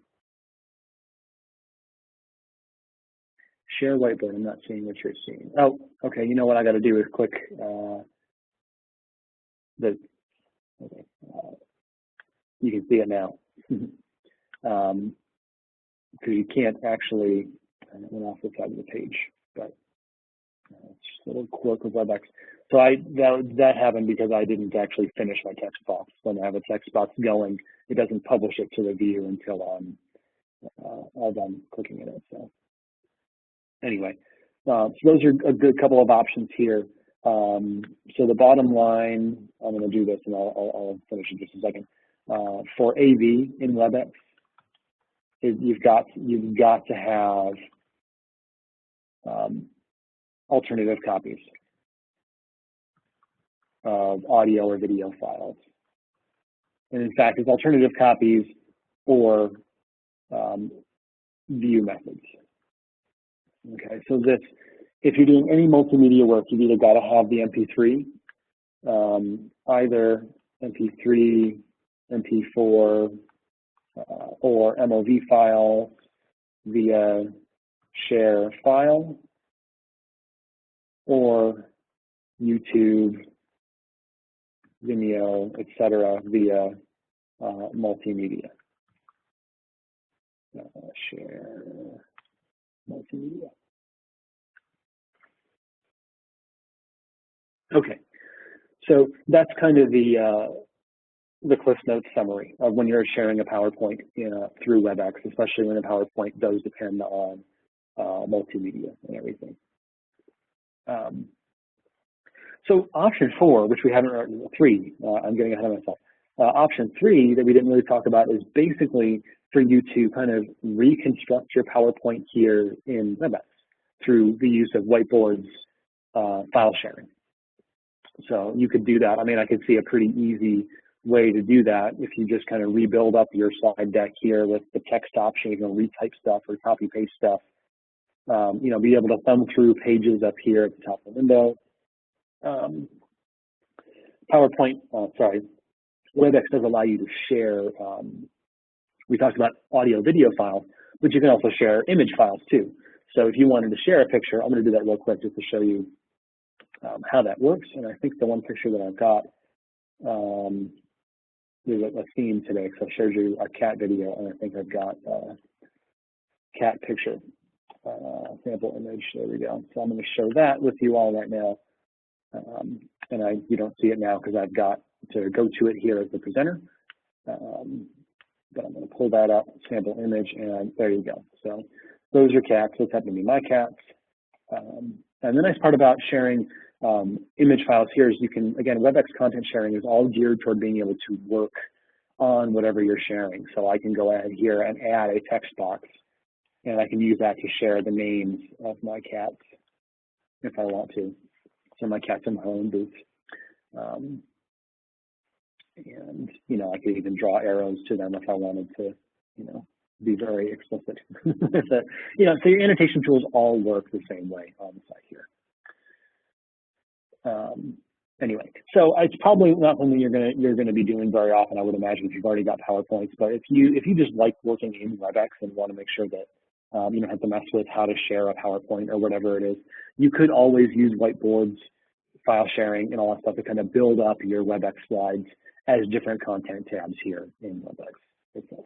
So not the lowest overhead way to do it, but it's an option. Okay, so we're running WebEx quit. This is WebEx quit on her. Where's my chat?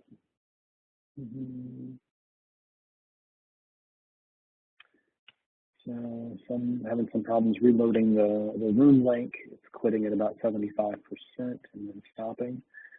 Yeah, running, so when WebEx quits abnormally, if it crashes, that can be the most problematic thing to solve. So why don't I just go ahead? There's a few other things I was going to mention, but I'm not sure they're all that important to the way you're going to be using WebEx. So let me share something else that could be more important for you as folks who are going to be facilitating sessions. Basically, so there's, I don't know how many of you guys are familiar with the TV show. It's a British comedy, The IT Crowd. But if not, you're probably still familiar with the old adage of the first thing that you do if something's not working is just turn it off and turn it back on again. And so we kind of follow that same mentality with the first troubleshooting steps in WebEx. So what I usually do with WebEx is WebEx doesn't install a whole bunch of different, I'm gonna switch my headset here though. Hopefully you can still hear me. Can everybody still hear me okay? Just somebody chat me real quick to make sure. That's great, thank you. I had to take one of my earbuds out because the battery is dying. So I'm going to charge that up real quick in case this other one starts to go too, and then I can at least kind of do the switch earbuds dance and keep the session going. Anyway, so you don't have to necessarily turn your computer off and on again, but I kind of go through that same approach with let's purge WebEx from your system and then reinstall it. It's not that hard to do. The very first time you run a WebEx, if today was your first WebEx session run, then you went through the installation process of, oh, hey, download the browser plugin, download the WebEx little add-on, and boom, you're in. That's all you ever have to do for WebEx. It's very lightweight. It's very easy to do. So there's an uninstaller that I recommend running. And so what I'm going to do is, it's not going to help Tanya, maybe one of you guys can email her or something. But I'm going to go ahead and quickly, give me 2 seconds to find this link. I need more than 2 seconds. I did lie to you. I'm sorry. I hope you'll forgive me. But what I'm going to do is go ahead and find this link. So there's an uninstaller package for both the Windows environment and the Mac environment that you can run. And I found that, probably 8 out of 10 times, if somebody just had a problem like that where WebEx quit on them and they have to just get back in and it doesn't work well. Let's see, here they are, and I will copy paste. You run this uninstaller and then just try to jump back into WebEx and it'll go through and install everything fresh. And so that's a little bit easier to go off of. So let me come back to the session now that I found the links. I'm going to paste them in the chat. And that's a big chunk of text, so you may have to just open up that chat window by itself. But I've got a procedure and a tool for Windows, as well as a procedure and a tool for Mac. So for Windows, you can also just have them go to the control panel and uninstall it normally, like you would uninstall any other application on the computer. And then again, come back to the session, go through, you'll be walked through that initial setup again, since your computer won't be able to detect WebEx on it anymore. So that's the general, rudimentary, solves about 80% of the issues solution for you. So as facilitators, hopefully it's helpful to have you know that. And honestly, anything past that, we don't have experience with troubleshooting it very much here because it doesn't get that far most of the time. The uninstall, reinstall usually helps. And if it doesn't, there's not a whole lot that I personally know how to do anyway. So honestly, I would say go ahead and call Cisco at that point for the fastest resolution if you are having trouble with getting somebody into a session like that. So anyway, so there's that. I'm going to go back to my other whiteboard here that had the instructions on it. As much as I love looking at my cats, maybe you guys would rather see this instead. Anyway, so with the remaining time that we've got today, what I would like to do, is I have a couple of other little things that I could mention, like if you think, but I guess I will go ahead and defer to Steve and Eleanor to make sure that I know exactly the use cases that you're looking for. But I could do things like sharing how to allow other people to annotate on a whiteboard. That's something I haven't covered. The challenge is that most of the attendees will only join us one time, so the autonomy experience basically means the attendee misses the session. Yeah, and that's, so I guess one thing to potentially help with that, and I think you guys ran through this, I encouraged Eleanor to share this with you ahead of time, but there is a test meeting. And so the reason for install, and that, I mean, that won't necessarily help with something like what Tanya experienced, who was in here for most of the session, had some random, you know, glitch or something that doesn't happen all that often, to be frank. And then, you know, in the middle of the session, like 3/4 of the way through the session, then can get back in. But it will help alleviate a lot of the setup issues. So that meeting URL that you were sent, and that I assume that most of you were able to do for the test WebEx, that I sent that out to make sure that everybody had a chance to get that WebEx plugin installed before this session started. And so that would just alleviate a lot of concern about, hey, I'm trying to join the meeting and I'm having a hard time getting the plugin installed or whatever it is. At least at that point, if there were any problems, we could address that before it's 9 a.m. on Wednesday when the session is supposed to be starting, and instead we're troubleshooting people. So I don't have a silver bullet solution for trying to make sure WebEx never screws up, because it's software, it's a computer. The software it's not bulletproof, and people's internet connections are not bulletproof. I don't know what her situation was with her internet connection. I don't know what to blame it on personally, but stuff like that is going to happen. We do the best we can to prevent it from happening. And so the best way to go is to make sure that people know, you know, you really should you should go through and do a test session before your real session, give all your participants a chance to get set up with WebEx so that they know what they need to do when they get in here, and then make sure that they have a strong internet connection. Do you have a standard set of instructions for introducing attendees to using WebEx? I don't have anything personally like printed up and ready to go. Basically, if you were here at the start of the session, that's how I like to run things when I'm doing a WebEx. I like to just basically give people the test meeting ahead of time to get them into what it looks like. And then the most important thing for them is to understand the stuff here that I have on the welcome board, minus the smiley face. But just basically, okay, as a host, you know, my job is not only to convey the content and run the meeting. My job is to be to help the users understand how we're going to be doing things and how the technology is going to be used. So, you know, things like this where I say, as you enter, join the audio conference, make sure your mic is muted. The little thing, as you pop into the conference, you can just read that and join the conference, hit mute, and you're good to go. Things like this, if you have questions, like how do you want people to communicate with you during the session? And I just put this up here a little bit to say, hey, if you have questions, just shoot them to me in chat. I did verbally mention as well, if you wanted to unmute your mic, that was fine. That was fine too. For me, when I run a session like this, you know, I typically like to have chat. So for me, it's going to a lot come down to personal preference, honestly. It's how you want to run the meeting. So I took some time at the beginning to make sure everybody knew how to use the mic and to let them introduce themselves and say hi. That can be done in 5 minutes or less, or you can skip it. Again, if people just need to make sure that they can hear you, then that's not as big of a deal if you don't need microphone interaction. But I just, you know, I think putting up a whiteboard with just your own preferences as to how to run the meeting, you know, when you join, mute your mic. We'll be recording the session. If you have questions, here's how to get a hold of me, whatever.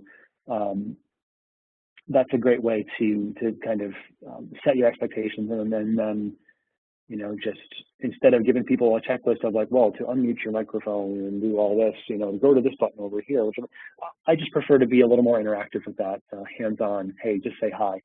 If you can't find the button, here's where it is, and just click the button, and then you can talk to us. And so that's my personal preference. But I leave it up to the host. I find that to be a very personal thing for each host. Okay, so with a few minutes left, I do have an 11 o'clock I got to jump off to get to, but I can handle a couple more quick questions if anybody has anything in the chat, or if there's any quick features that you guys want to see demoed. Like I said, you can allow a whiteboard annotation for your participants if you want to do that. But I didn't get a chance to share that today. I don't know if it's going to be something relevant to your situations. But if there's anything else, if anybody has questions, go ahead and shoot them into the chat. I think my mic might be dying on me. My headset here is looking like it's about ready to give up the ghost. So any takers at all? Anybody have anything that they want to cover or have questions about how they want to run their session? Well, Steve, I'm glad to hear that it was helpful. I'm really happy that things went well here. I don't do a whole lot of training purely on WebEx through WebEx, and so I'm glad that everything was still pretty clear for everybody, despite me sitting in a conference room here and you all sitting remotely. So I'm very happy to help. I'm going to chat in here my email address if you want to get a hold of me. So you can, if you have any questions as we follow up, yes, I will send the link to the recording file out, and then you'll be able to download the file. And if you guys want to download a copy of the file and upload it yourselves to Box, totally fine. That's doable. And to Kathy's point of being able to play around and learn by doing, yes, absolutely. I recommend that all the time. You guys all have your WebEx is available for your personal UNCG accounts as well. So you can just log in and you can kick off some sessions, play around, get a family member to join in. People don't have to be UNCG members. They don't have to have UNCG accounts to join a session. So, okay, as a follow-up, I will definitely send this recording out to Eleanor, and if you can forward it out to you guys, and then if one of you wants to download the file, it'll be a .arf file. You can then take it and shoot it up to your Box account, and that'll be great. I can't do it automatically, but I can at least give you the download so you can do it on your own. All right, I got to run, and so I'm happy to have taken the time. I hope you guys all enjoy using WebEx, and feel free to contact me at that email address if any questions do come up, all right? All right, guys, I'm sorry to have to jump off so quickly. You're very welcome. All of you are very welcome. It was great to spend time with you this morning, so thanks for sitting here and listening to me and looking at me.